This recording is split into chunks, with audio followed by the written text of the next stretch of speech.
usual, so unboxing tayo ng order natin. Nag-order nga pala ako ng microphone para mas maganda yung mga kuha na video natin tulad nitong microphones. Syempre gusto ko mag-upgrade. May nakita ko sa Facebook na legit yun, napakaganda, pero maliit lang siya, hindi katulad nito. So buksan na natin.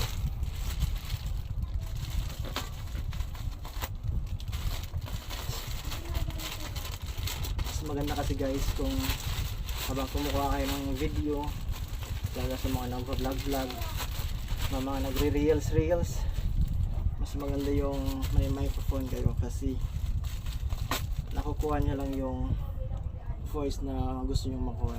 Walang ingay, kung sino lang yung nagsasalita, kung saan lang yung microphone, doon lang. Parang ang laki ng box.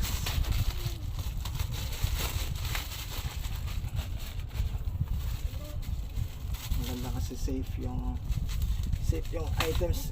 Thank you sa seller. Sana legit guys, sana maganda yung, kasi yung may mga microphone na may mga anti-noise. Ay gago, ano to? Patala ko ng box niya. Sana legit guys. Ay gago, ano to?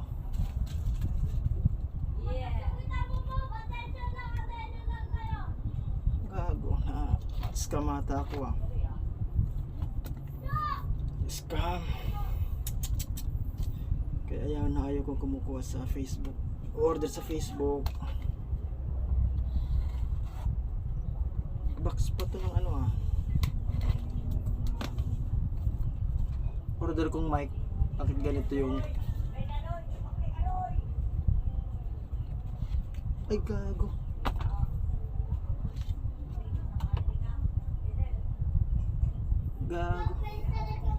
scam. Ano to? Hindi naman mystery shop, mystery box yung order ko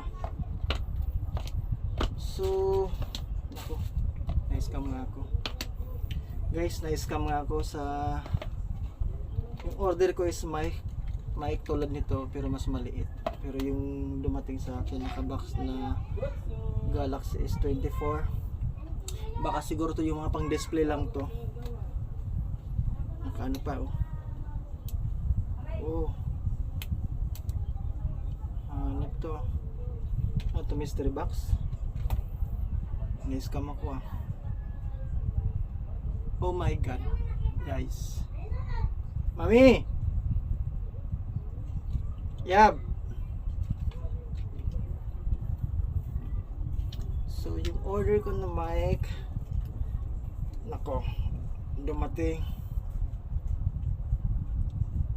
Oh my god.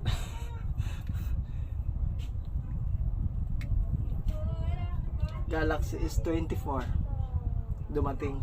Ano ba yan? Na-scam ako, na-scam. Mami!